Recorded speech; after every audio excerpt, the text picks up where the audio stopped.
Afternoon is questions to the First Minister, and the first question is from John Griffiths.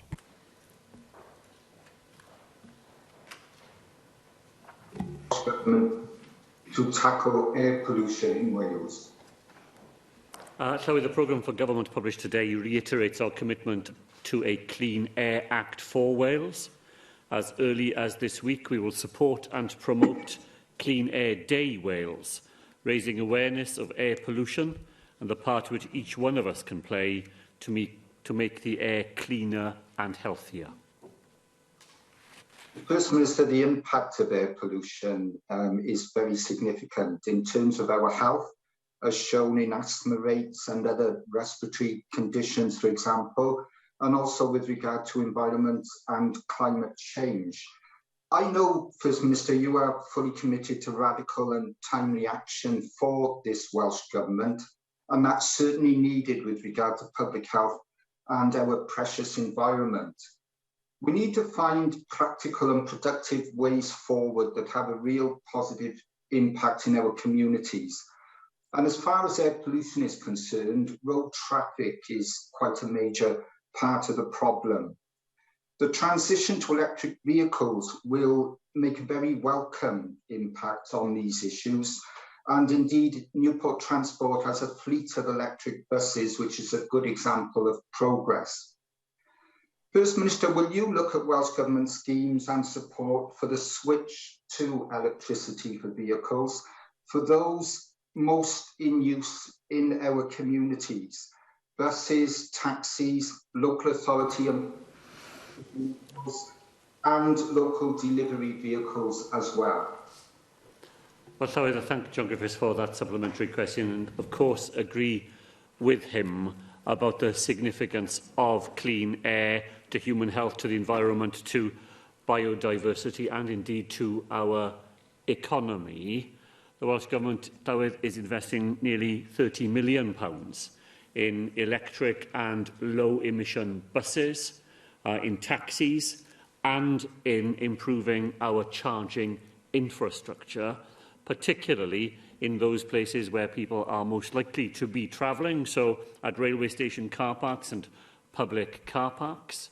Our £4 million green taxi pilots have purchased 50 fully electric wheelchair-compliant taxis, so the taxi drivers can take them on a use and decide basis, so that they can see the advantages for themselves. And so can I particularly commend the actions of Newport Council for the leadership they have shown with the extended flexi bus service that has recently been introduced. And on Thursday of this week, the Deputy Minister for Climate Change will be visiting Newport Council to celebrate the launch of their new active travel routes as part of Clean Air Day. And I know that that's going to take place at Llyswerri, where the Council will be showcasing some of the 15 new electric buses which they have available as part of their electric vehicle fleet, and which will help significantly to provide clean air for the citizens of Newport. Janet Finch-Saunders. Diolch Llywydd. I do find it somewhat amusing that John Griffiths, our colleague, speaks of early action on air pollution. As the First Minister and I know, he is already very late on this argument. In fact, in May 2019, he told the Senedd that this debate had been ongoing for a decade. And we all know that you, First Minister, have failed to deliver on your leadership promise, and I quote, to develop a new Clean Air Act. Now, whilst I appreciate that the responses to the white paper consultation are currently being reviewed, it does remain the case that we may not see regulations set until spring 2024. So I warn John Griffiths that positive action does seem set to be ever further delayed. However, turning to you, First Minister, there is a short-term step that you can take. The £3.4 million revenue funding and £17 million capital funding allocated for air quality action in 21-22 represents a real terms cut from the previous year. So will you undo this cut and invest further in tackling the world's largest single environmental health risk? Diolch Llywydd. Well, Llywydd, despite the climate health emergency and the constraints that placed both on the Senedd in terms of legislation and on the Welsh Government's capacity, having had to divert significant resources to the burden of coronavirus legislation that has had to pass through the Senedd, we published our Clean Air Plan in August 2020. We published the Clean Air White Paper in January 2021. We published alongside it a consultation on reducing emissions from domestic burning of solid fuels, and we are responding now to the consultation, the significant replies to consultations which have come in from all parts of Wales, and I expect to be able to publish a summary of those responses in September. So, Llywydd, despite the fact that our capacity to move ahead with the clean air legislation that I had hoped we would be able to bring forward in the last Senedd term, we have been able to make significant steps ahead, and we will continue to invest. We'll continue to invest in the way I've already explained, in those practical actions that John Griffiths pointed to, that make a practical difference. Dilynwch. Yes, there is a street in my region in Hafod ar Ynys that's known as the most polluted street in Wales. The likelihood is that there are many other streets like that in Hafod ar Ynys, but we don't know about the pollution because the monitoring isn't there. Now, the Clean Air Act that you've mentioned, First Minister, that we all await, should provide an opportunity to increase air monitoring, to highlight the problem areas and to help get to grips with these issues to avoid other streets from choking in fumes from congestion and domestic burning, like the previous residents of Hafod ar Ynys. This act should be tabled within the first 100 days of this government. Will you bring forward the timetable, First Minister, and start the clock on saving thousands of lives? Well, Llywydd, I will make a statement on the legislative programme before the summer break. It will set out our plans for legislation. It will inevitably have to attend to the continuing constraints which coronavirus places on us and the demands that it makes on our legislative services. We have not finished yet with Brexit legislation that the Senedd will have to find a way of dealing with. But nevertheless, I will set out the legislative programme. It will include our ambition to bring forward a clean air bill for debate in the Senedd. And Gareth is right, Llywydd, that monitoring is an essential part of the way in which we can identify clean air difficulties and then marshal a response to them, as my colleague Leslie Griffiths did in relation to Hafod ar Ynys, confirming the plans that Caerphilly County Borough Council put forward to us and funding them in full. So, the record of this government in dealing with those clean air hotspots where monitoring has identified them, I think stands up very clearly to examination. Cwestiwn 2, Natasha Ashka. Thank you so much, Presiding Officer. First Minister, what action will the Welsh Government take to improve transport connectivity across Wales? Our strategy for transport connectivity across Wales is set out in the Wales Transport Strategy, yw'r newydd. For South East Wales, for example, this draws on the recommendations of the Burns Commission and its 58 recommendations, ranging from improvements on the South Wales main line to local measures. Thank you, First Minister. Yesterday, I met with the representatives of Paragon ID, the leading provider of smart cards for transport and smart cities. They are responsible for providing smart cards for over 150 cities worldwide and were behind the Oyster card, as seen here in London. First Minister, it's a passion of mine to see an all-Wales travel card. I'm hoping to have a card just like this that will allow people from all socio-economic backgrounds and age groups to use this card. For example, a person could board a bus from their home in Newport to the railway station and then use the same card on the train to Swansea and get the bus from Swansea station, for example, to Swansea University. During our discussion, it became apparent that much of the technology for an all-Wales travel card is already in place, and all that is required to bring this about is for the Welsh Government to work with stakeholders and provide the investment. Establishing a Wales travel pass for use on local or sub-regional networks across all operators will ensure more seamless journeys for residents, tourists, commuters and students all across Wales, and ultimately encourage tourism, assisting visitors to travel easily and conveniently from north to south to east to West Wales. Will you, First Minister, commit to exploring the possibility of introducing an all-Wales travel card similar to the Oyster card here in Wales? And I promise you not to make you call it the Natasha Ashcroft travel card if you do. Well, Llywydd, I congratulate the member on her appointment as the Transport spokesperson for the opposition and thank her for the ideas that she's explored this afternoon. While she was meeting her group yesterday, I was meeting a group of entrepreneurs from Cardiff who were promoting the idea of a Welsh card to me that they have been developing, which would have some of the same characteristics as the card that she has just outlined.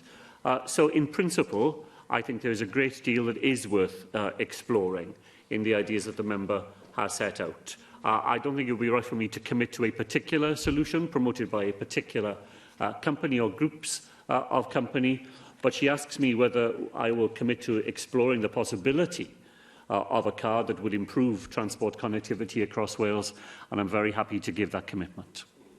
Mabon ap Gwynfor. Thank you, Llywydd. If we are to have a transport network which was fit for the 21st century, then it must service the vehicles using those roads. To date, the network isn't fit for purpose in that regard. There aren't enough charging points, never mind hydrogen stations. Now, I note that your programme for government that you'll refer to later on this afternoon will state that you will create a modern legislative framework for transport in Wales, but there is no detail contained.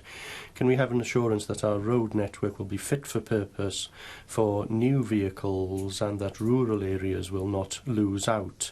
And can we also have a timetable for the development of these charging points and hydrogen stations, which will be necessary? Thank you.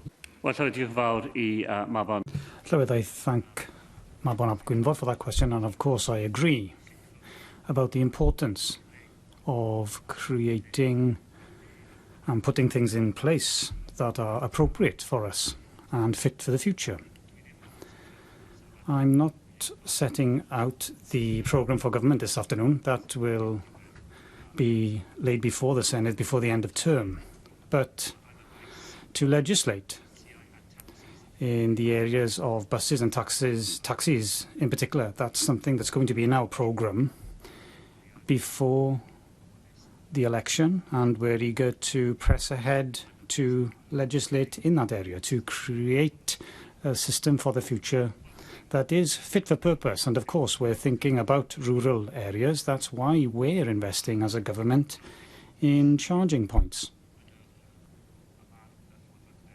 In the opinion of the UK government, it's up to the market to create those kinds of possibilities. But we know that that won't happen across the whole of Wales if we just depend on the private market. That's why we're investing as a government. And we're investing in rural Wales as well.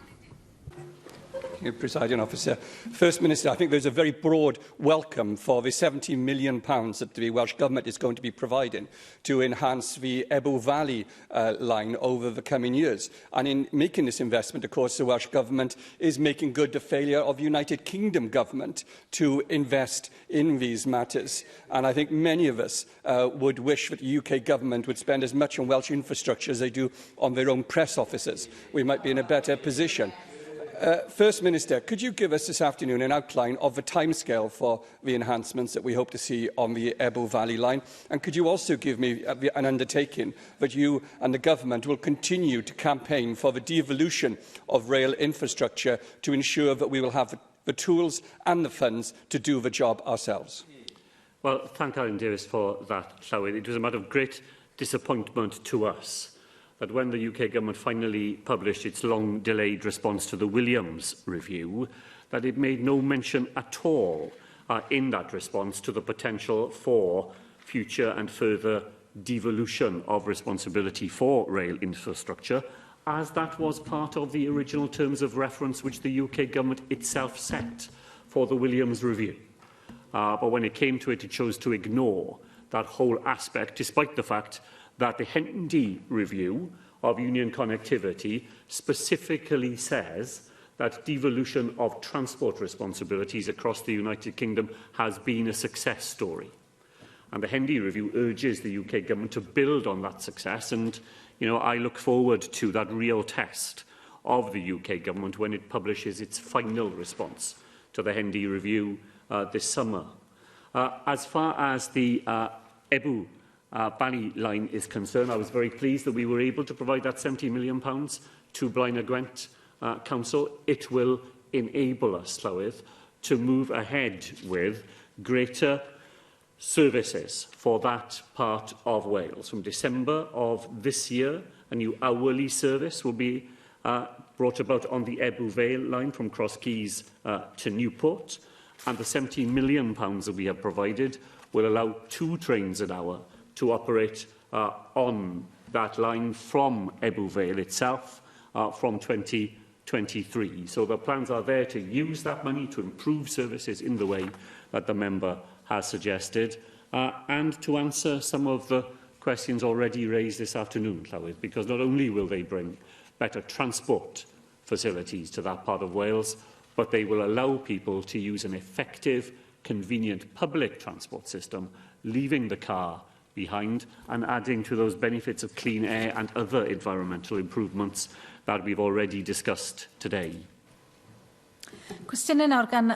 Questions now from the party leaders. Andrew R.T. Davies, Leader of the Conservatives. First Minister, you've previously said that your government will not raise Welsh rates of income tax until at least the economic impact of coronavirus has passed. But you've also said that you will not rule out rising taxes before the end of the Senedd term.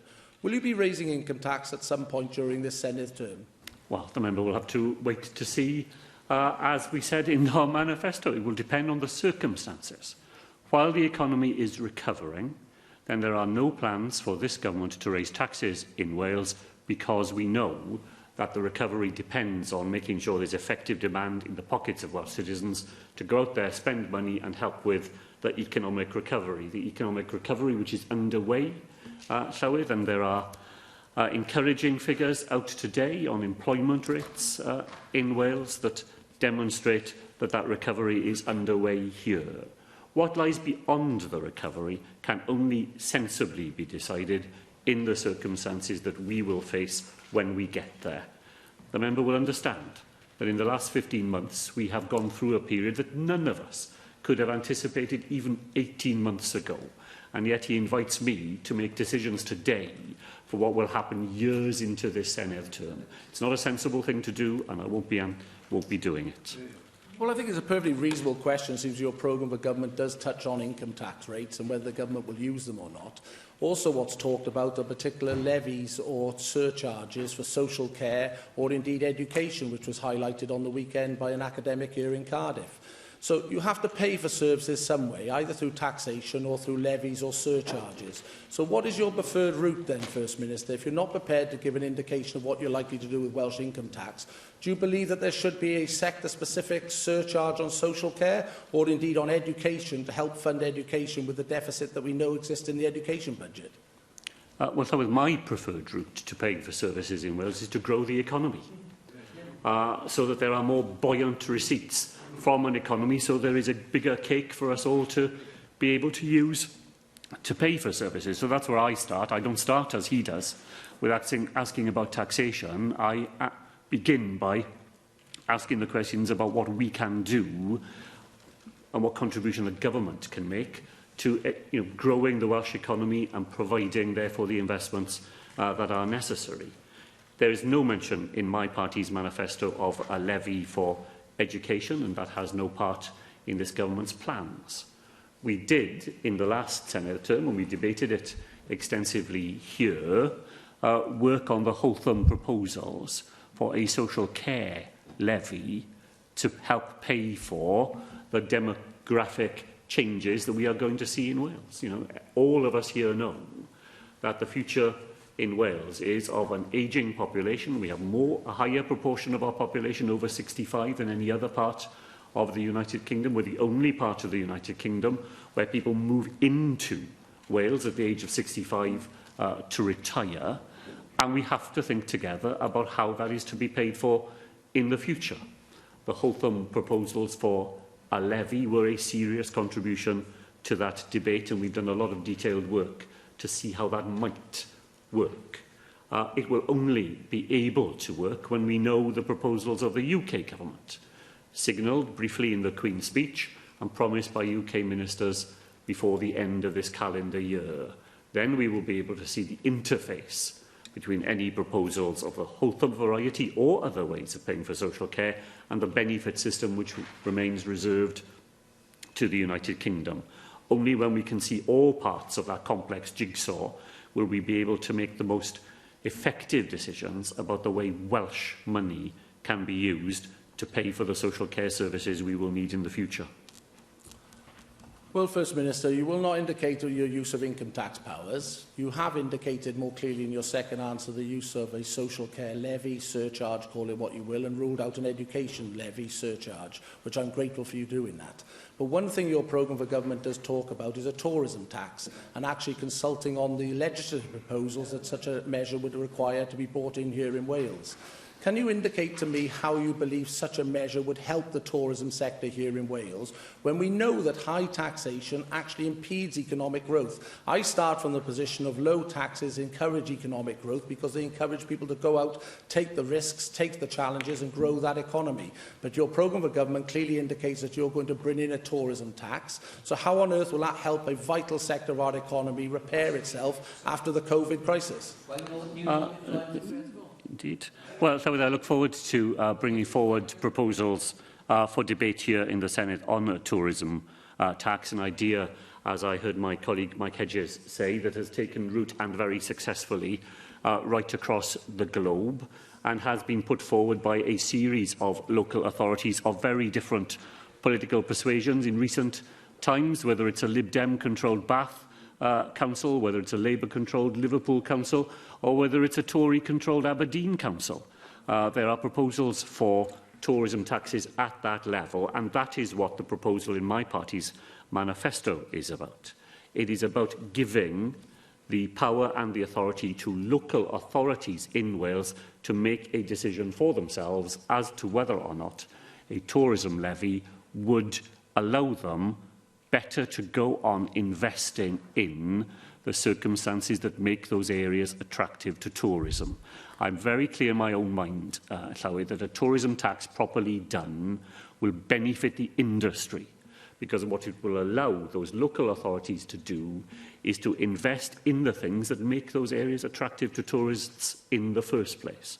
At the moment, it is those local resident populations who pay for everything. They pay for the toilets, they pay for the car parks, they pay for the local museum, they pay for the local festival, anything that is put there to attract people into the area. It is those local residents who bear the cost in full.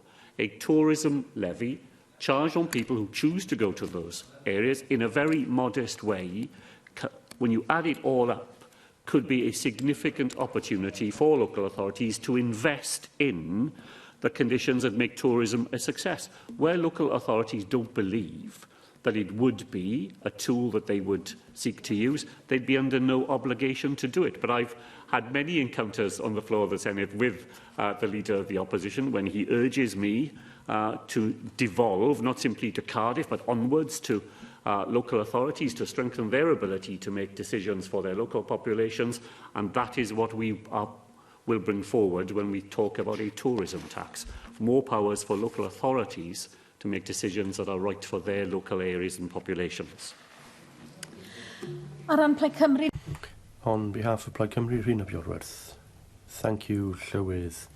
In the words of the Minister for Climate Change, Wales needs to do twice as much to tackle climate change in the next decade as it did in the previous 30 years. Last year, the Climate Change Committee that advises UK governments that the absence of a clear strategy for the whole economy for 2050 at Welsh and UK government levels means that Wales is not on the road to reaching the target of 80%.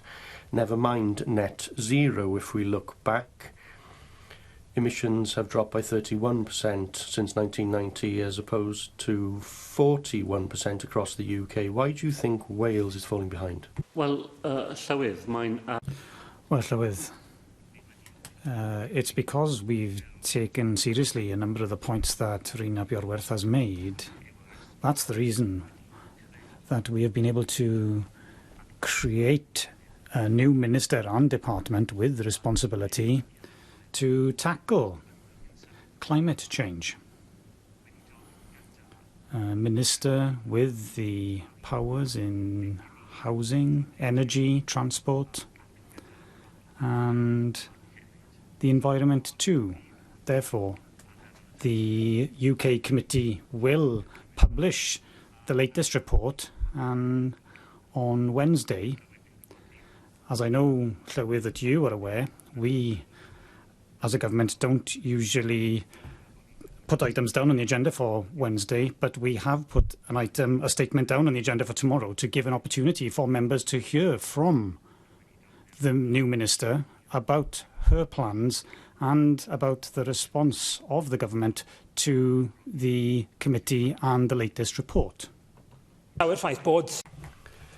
I welcome the fact that there is a climate change committee in place. I listened to her first interview on the BBC and there was a great deal of talk about transport and roads, and the First Minister will know that I'm very eager to encourage a shift towards electric vehicles and so on, and that's all important.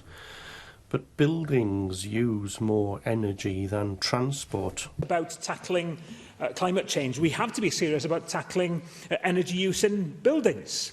And to cut emissions from heating in domestic premises, we have to replace fossil fuel burning boilers, and we have to invest in energy efficiency. And given that the majority of the housing stock, the vast majority of the housing stock in 2050 will be the inefficient housing stock that we have today, when are we going to see work beginning in earnest and at scale on the kind of retrofitting of heating and insulation needed to get us to where we need to go?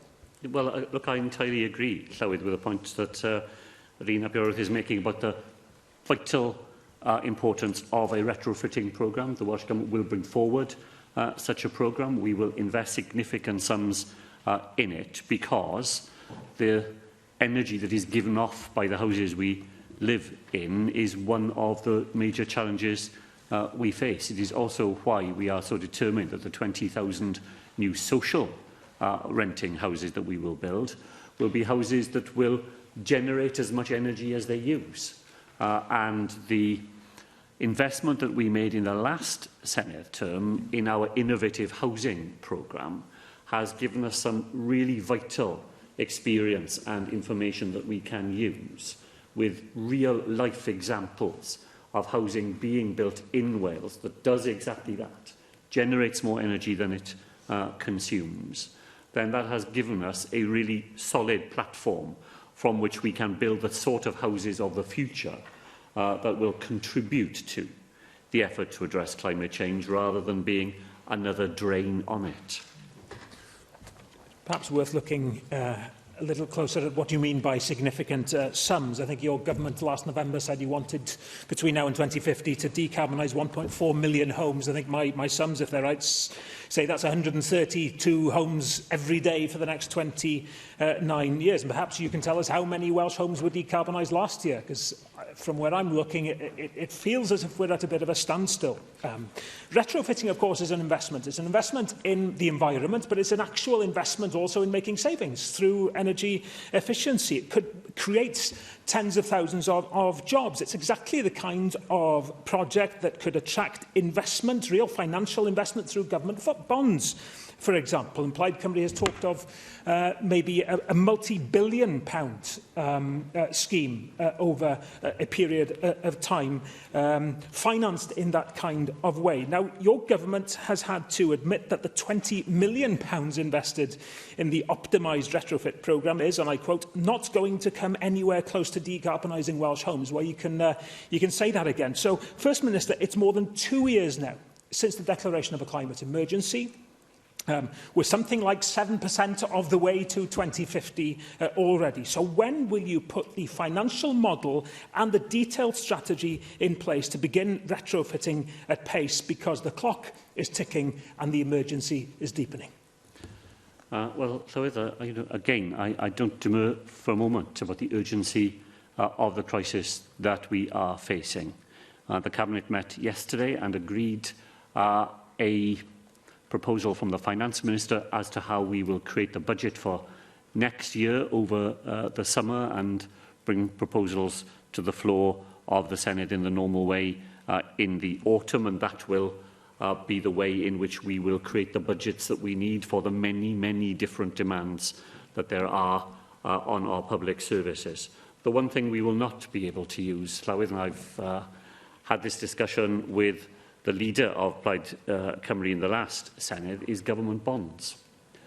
Because government bonds do not add a single pound to the spending capacity of the Welsh Government. All they offer you is a different stream of funding to the funding streams we have already, and they don't add to it.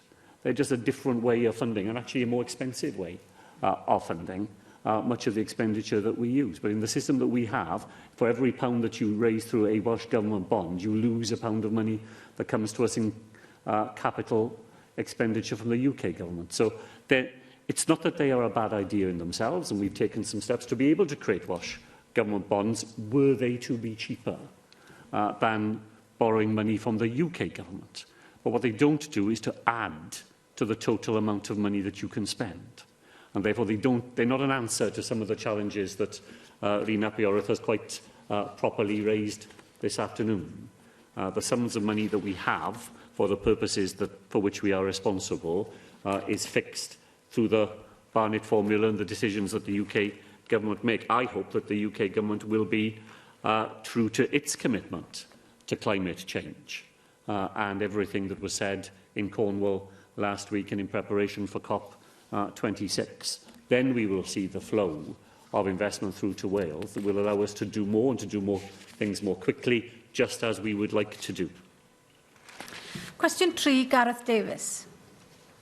Diolch, Llywydd.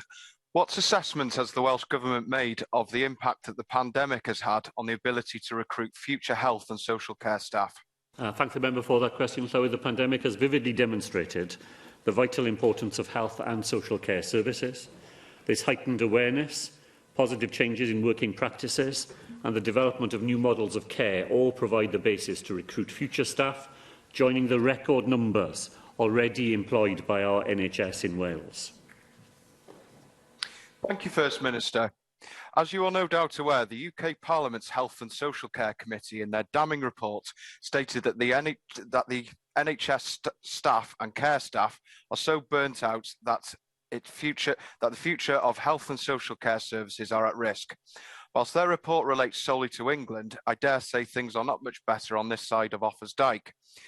Even before the pandemic hit these shores, our health and care staff were exhausted and overstretched. COVID-19 has only made the situation worse. Having worked in the sector for over a decade, I can tell you firsthand that many staff struggle to cope with the burden placed upon them due to staff shortages. Whistleblowers at the weekend spoke of the pressures managers place on staff to work longer hours. Unless urgent action is taken, more and more staff will be forced to leave. First Minister, what will your government do to ensure that we have sufficient staff working in health and care in order to reduce the burden on existing staff and ensure patient safety? Well, I've no doubt at all that the pressures felt by our fantastic health and social care staff are very real. They have worked through one of the most difficult periods in our lifetimes, and they're now working equally hard to try and make up for all those things that have not been possible while dealing with coronavirus. And they're doing so now against the backcloth of the rising Delta variant here in Wales, with a realistic prospect that it will be sending more people back into the health and social care system. So I agree with what Mr Davies has said about the pressures that people have worked under. What are we doing to help address that? Well, we are employing more staff.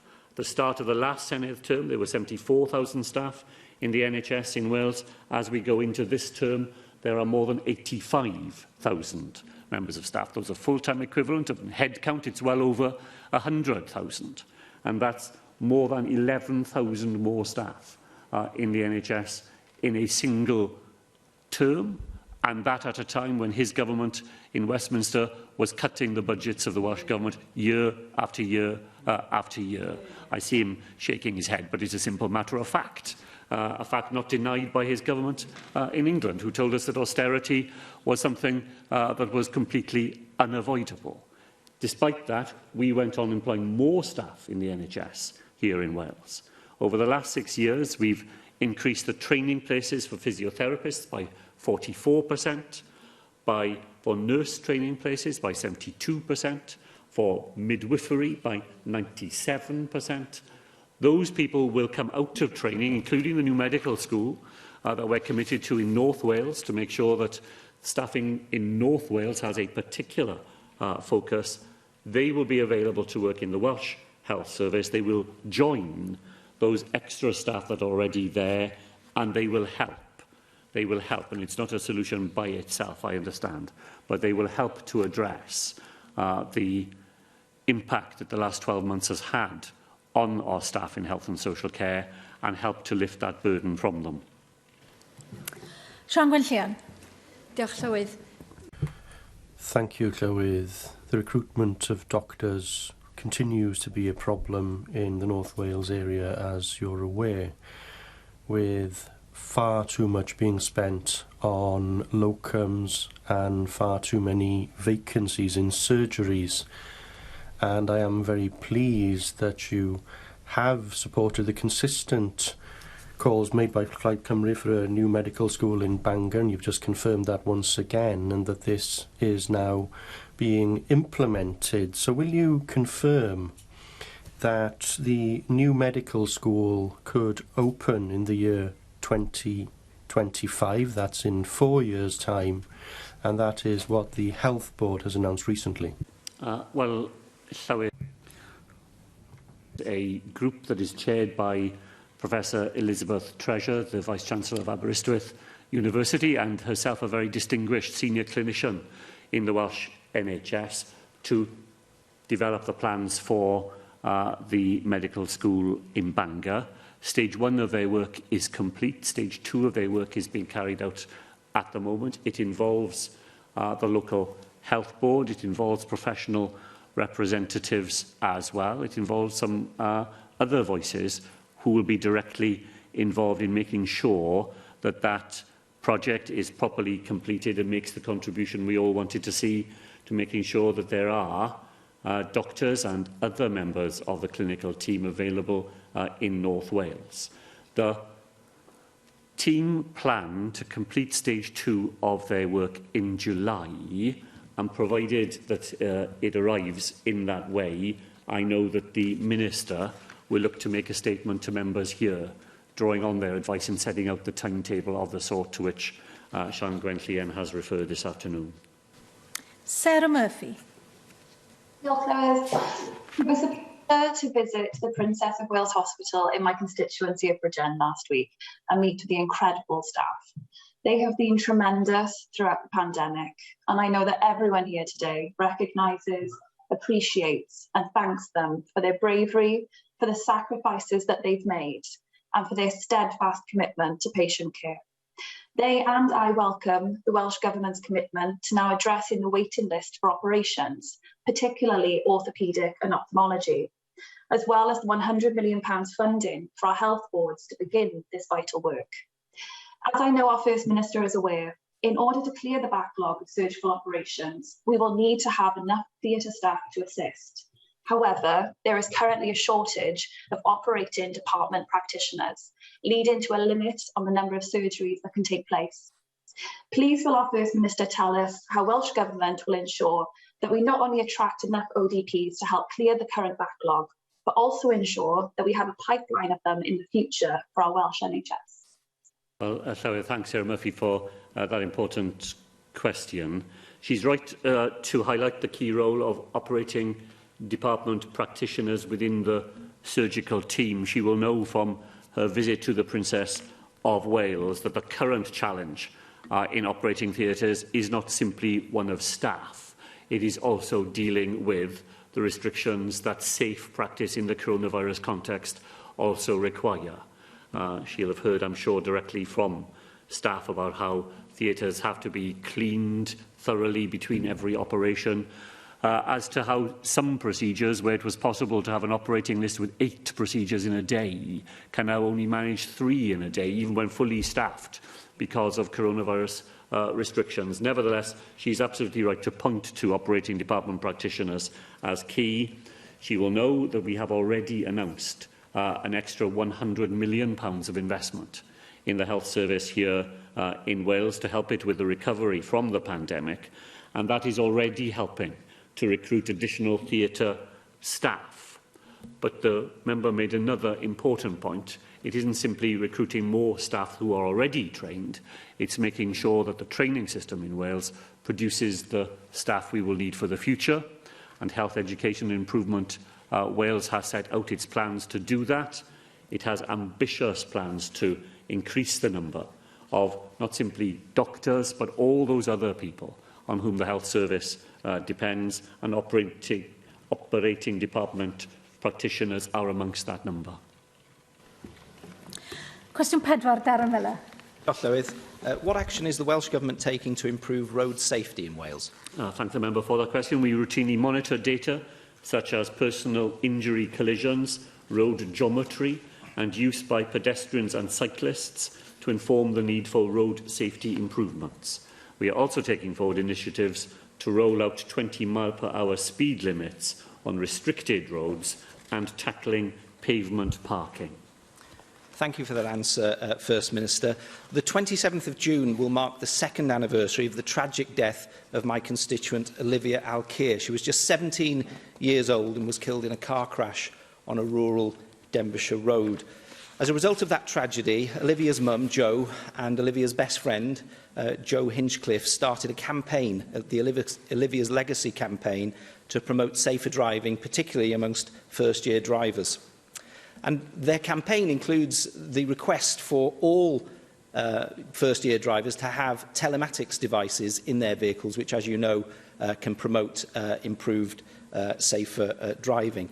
First Minister, we've managed to secure the support of the Chief Constable of the North Wales Police, Carl Fawkes, and many others on this journey with this particular campaign. And I appreciate that some of these things are not devolved matters. But can I ask, will you support now the Olivia Alkeir Legacy campaign to ensure that telematics devices can be something which we can encourage all young people to have in their cars in that critical first year after they've passed their tests, in order to avoid the awful tragedy that Olivia's family have suffered? Well, thank Darren Miller for that. I do remember very well the very, very sad death of Olivia 12 months ago, and can only imagine the impact that that will have had on her family. And like so many families, they have, as Darren Miller has said, channelled their grief into trying to make sure that the same experience isn't shared by others. As far as I am aware, telematic services are not a responsibility devolved to us here in Wales, but I'm very happy to make sure that I look carefully at the work of the campaign. One of the things that we do fund as a Welsh Government is the Pass Plus scheme for young people. So it's free for young people in Wales who, having passed their test, can then go on to have a further 6 modules, as I remember, making sure that they don't think that just because they've passed their test, they're fit for all the challenges that driving on modern roads will face them. So very much want to associate myself with the general points that the member has made, and give him an undertaking. I will look carefully at what the campaign is saying on the matter of telematics. Peredur Owen Griffiths. Diolch Llywydd. Gwent Police covers the South Wales East region where I represent. In recent years, where they were the only police force to record a rise in road traffic accidents. A closer look at these figures shows that incidents where someone was seriously injured has more than doubled, from 82 in 2015 to 179 in 2019. I've been involved in a speed reduction campaign on the streets of Six Bells in Blaenau Gwent. Residents are worried that if something isn't done soon, somebody will be seriously injured before long. One of the barriers to introducing traffic calming measures is that a serious incident hasn't happened yet. We should be able to act before somebody dies. What can the Welsh Government do to streamline the process to enable communities like Six Bells to have more control over the traffic calming measures on their streets?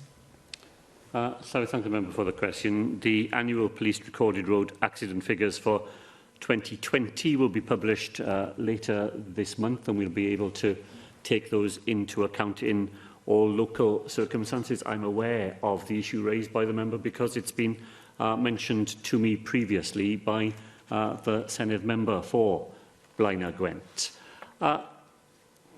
The call for investment on safety in all roads is a very genuine one, but the only way we are able to respond to it is by an evidence base.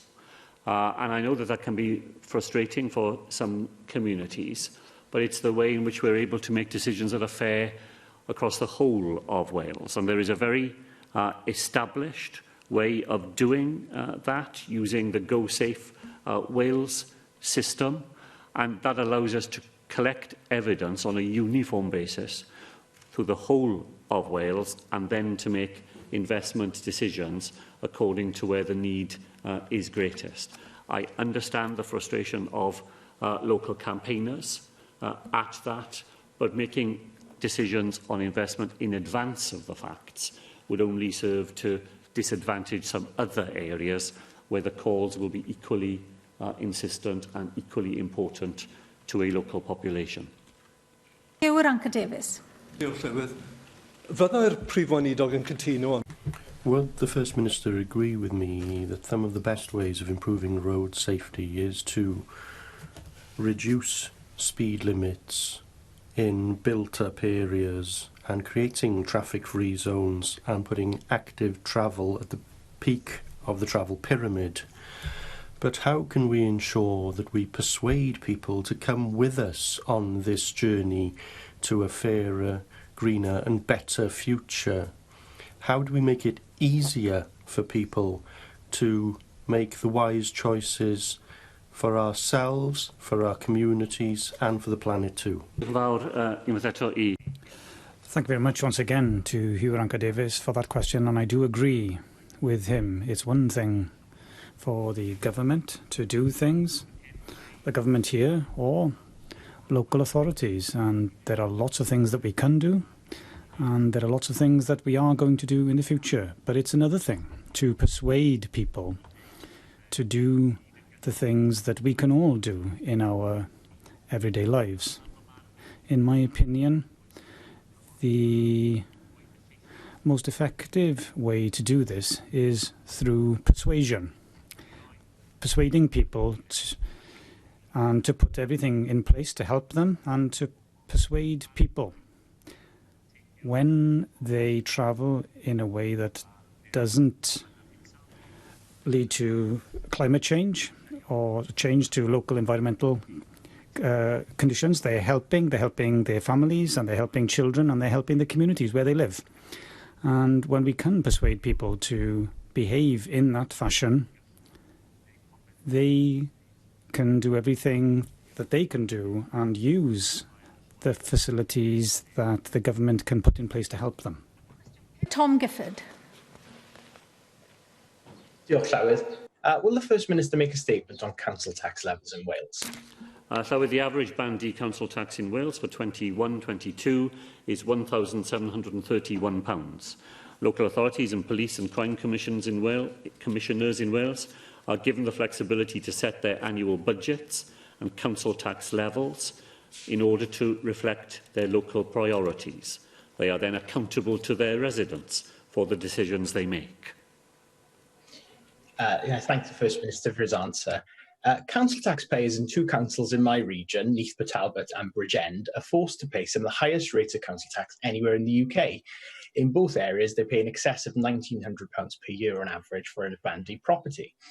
We know that Welsh councils generally charge more on their council tax bills than their counterparts in England, and yet these councils have managed to set rates above that high average. I know in your programme for government, which has been published on the Welsh Government website today, you'll seek to reform council tax in Wales, which clearly based on these figures is long overdue. Therefore, can I ask you for the specific detail of how you'll achieve this to ease the burden of council tax on hard-working people across Wales? It would help if the member's question were based on just a few simple facts, won't it? It is nonsense to say that council tax bills in Wales are higher than they are in England. The average Band D council tax in Wales is £167 a year less than the English average. The average rise in council tax in Wales for the current financial year is 3.8%. It's 4.4% in England. He gets his basic facts wrong, and it doesn't help the case that he wants to make. No doubt he will be welcoming the fact that Neath Talbot Council has agreed a council tax rise of 3.1% for its local residents this year, significantly below the level agreed, for example, by Conservative Monmouthshire.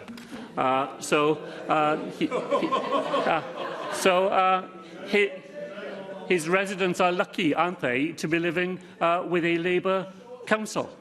Now, where I do agree with the member is that the system we currently have does not fairly distribute the need to fund local services. And we will bring forward proposals during this Senedd term to reform council tax, to make it fairer for Welsh citizens. That will not be an easy thing to do, because in any system that you look to make fairer, there will be some people who will have to pay more in order that those people less able to pay can pay less. And I look forward to his support when those proposals are brought forward. Question 6, Sam Rowlands. Llywydd. First Minister, what assessment have you made of the role of local government during the COVID-19 pandemic? Llywydd, the significance of the part played by local government has quite rightly been highlighted during the pandemic. The partnership of Welsh Government, local government, private businesses and the third sector has been at the heart of our collective efforts to keep Wales safe.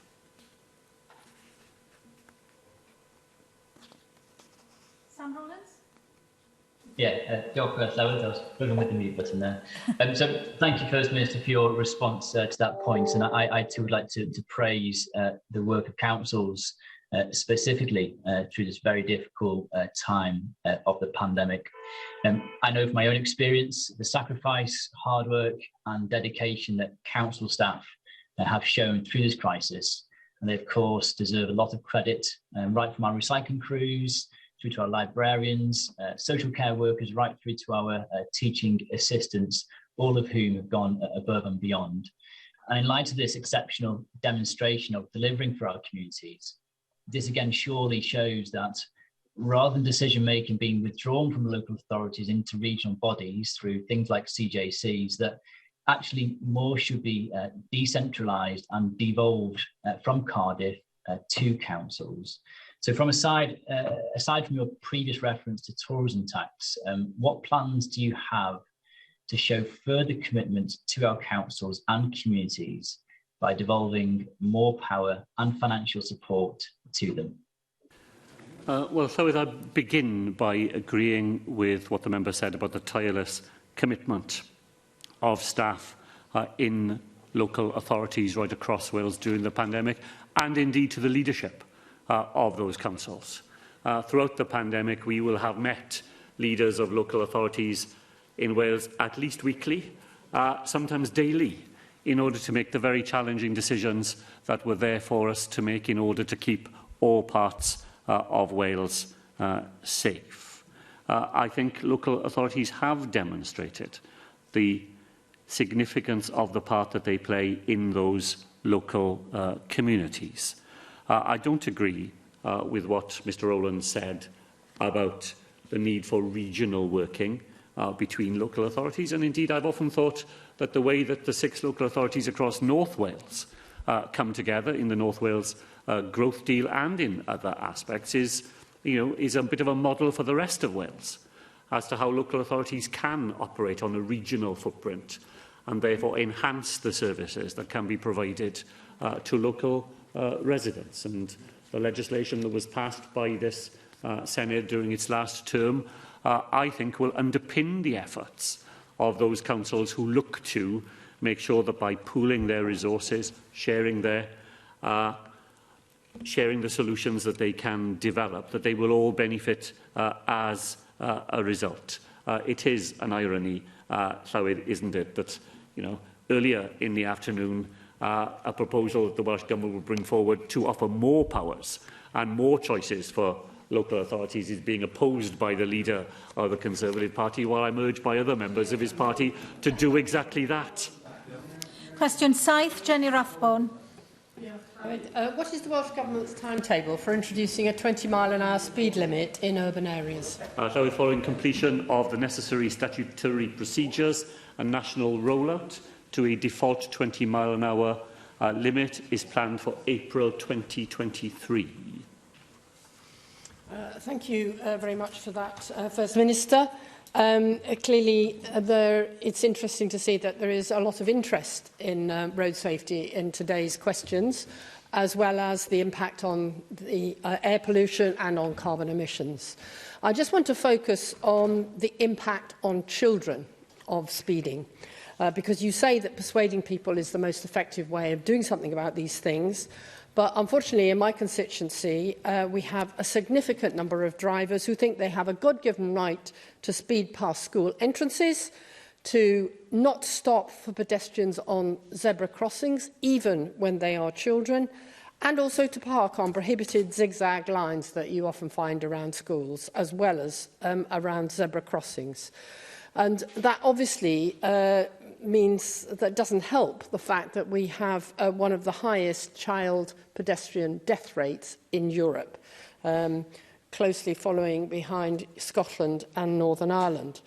So how does legislating for a 20-mile-an-hour limit in residential areas as the default, how will that be effective if we cannot change this culture of simply ignoring the law as it currently exists? Well, the member makes a number of very important points. Pedestrians are 5 times more likely to be killed at 30 miles an hour compared to traffic moving at 20 miles per hour. So decreasing speed reduces accidents and saves lives, and that is particularly important for children, as the member has said. We've talked about a series of interconnected things this afternoon in relation to air pollution and traffic. I could have said, and maybe should have said in my answer to the very first question this afternoon, Llywyd, that Clean Air Day in Wales on Thursday has as its main theme protecting our children's health from air pollution. And Darren Miller reminded us earlier of the very sad death of a young person in his constituency, and members will, I'm sure, be aware of the death of Ella Adu Kisi Deborah, a young child, where the coroner concluded that her death had been caused by the induction and exacerbation of asthma caused by polluted air in the town and street on which she was living. So these are very important points indeed that the member raises. I'm maybe not as pessimistic as maybe the very end of her question suggested about the possibility of culture change. Culture change always seems very hard, but in our own lifetimes we've seen it happen. When the very first Assembly sat after the elections in 1999, people smoked in offices, smoked in canteens, smoked in the bus on the way to work, smoked when children were present at the table, and now we wouldn't think, would we, of doing that. And this is only 20 years later. And I think had we said back then that we could change the culture of smoking in that way, we would have thought that was a pretty ambitious thing to have done. So I think culture change can happen, and it happens by a combination of efforts. As I said in my earlier answer to Hugh and Davies, I believe it best starts by persuading and encouraging people, even people who do very bad things, as the member said, around schools and so on. I don't think demonising people changes people's minds and doesn't change the way that they behave. We have to be able to make a case to them that doing something different is better for them and for the people that they care for. Then we need to take the sort of positive actions that I also referred to in an earlier answer. All the things that we are doing as a Welsh Government to create that infrastructure for active travel, to make public transport more available and accessible, and then we have to have enforcement. And we know that when people deliberately park on double yellow lines outside schools, causing the potential dangers that they do, then enforcement sometimes has to be the answer where persuasion has failed. So government action is important, but it's only part of the way in which we can make the culture change that Jenny Rathbone has referred to happen. And I don't think we should rule out, Llywydd, the possibility that public opinion may already be in advance of the appetite for political action in just the way that we saw with smoking, where I remember the debates here where there was a lot of fear that somehow we were ahead of where the public were, and the public turned out to be there before us. At yn ola, cwestiwn 8, Altaf Hussein. Thank you very much, Presiding Officer. What assessment has the First Minister made of alcohol-related deaths during the pandemic? Can I thank Dr Hussein for that question? So, despite fluctuation, alcohol-specific deaths have remained relatively stable over recent years. Provisional figures suggest a rise in numbers in 2020, but more data is needed to confirm and to assess this. The reasons for any rise may be complex and will need additional analysis. The First Minister will be aware that figures on alcohol-specific deaths only include those where each death is as a direct consequence of alcohol misuse, that is wholly attributable causes, for example, alcohol liver disease. Screening and referral system in general hospitals and seamless access to detoxification and residential rehabilitation services are the proven means of reducing such deaths by identifying those at risk of serious illness and providing services for their recovery from alcohol dependency. Does the First Minister agree with me that all health boards should report on the screening and referral systems in general medical departments to identify patients with an alcohol dependency, and will the Welsh Government commit to provide funding to ensure that all patients who need it have access to detoxification and residential rehabilitation? Thank you. Thank the member for that supplementary question, and he's of course entirely correct that the figures that are published are direct causation of alcohol deaths, and the problem of alcohol misuse is a far wider one than that. On the final specific point that the member raised, the Welsh Government Rehabilitation Framework has 30 different providers of residential drug and alcohol services on it. Between April of 2020 and May of this year, there were 194 referrals to those centres, of which 93 were to Bryn Awel, a residential centre I know the member has a particular interest in. I was very pleased myself when Health Minister to visit Bryn Awel and to see the services that it provides. During 2021, the Welsh Government made available an extra £750,000 to support residential provision of alcohol and drug recovery services, of which £250,000 went directly to Brynawel to support additional placements there. So I know that he speaks with authority on this matter from the work that he does, and I hope that he will recognise the additional investment the Welsh Government has made and the difference that is making in the lives of people with alcohol dependency and their ability to access excellent services of the sort that Brynawel provides. Diolch i'r Prif Minister. Thank you, First Minister. The next item is the business statement and announcement.